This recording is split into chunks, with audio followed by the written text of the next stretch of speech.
So the question is, can the president turn things around? Well, nobody better to answer that than Karl Rove, former Deputy Chief of Staff to President George W. Bush and a Fox News contributor. Karl, happy Labor Day to you. Same to you. All right, let's go to those poll numbers and put them up so you can see. 43% approval rating for the president, disapprove 51%, 7% unsure. What does the president have to do? What would Karl Rove be advising President Biden to do? Well, look, you got to understand the territory ahead, and the territory ahead is not a pleasant a scene. The president has to get a budget passed. He has to get the debt ceiling raised. He says he wants to pass a $3.5 trillion spending package in a 50-50 Senate with not a single Republican supporting it, and several Democrats raising very serious considerations about elements of the package.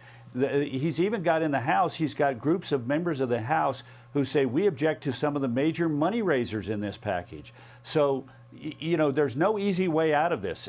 My opinion is that he's got too much on his plate, that he did not lay the predicate with the American people about. I don't remember him talking at all during the campaign about having what is in essence a claimed $3.5 trillion, but the Committee for Responsible Federal Budget looked at all the gimmicks in it and said this is really $5 to $5 trillion in new spending with a whole series of new welfare benefits and entitlements with no requirement that the people who receive those benefits be working or trying to find work. So he didn't lay the predicate for it. So he's got a very rough period of time ahead of him. The best he can do is narrow it down, try and stay focused, and knock these things out in serially and keep people's expectations low, because COVID is not going to go away. The economy is not going to be roaring and going and blowing like it is. Inflation is not going to mysteriously melt away. And he's kidding himself. The White House is cynically telling reporters, oh, we're not going to talk about this anymore because it's going to go over to the State Department. They're going to talk about it because, first of all, the American people supported the decision.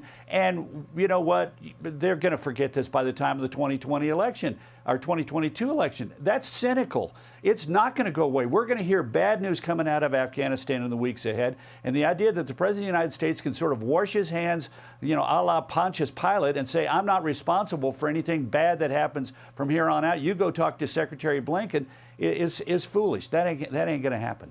Did he make a strategic mistake this past week when he called it an extraordinary success, the evacuation? Because you've got even today Richard Blumenthal, Democrat senator on the Armed Services Committee, saying that he's, quote, furious, his words, with the inaction of the administration. Does he have a bipartisan headache now in the way he's handled it as recent as this past week?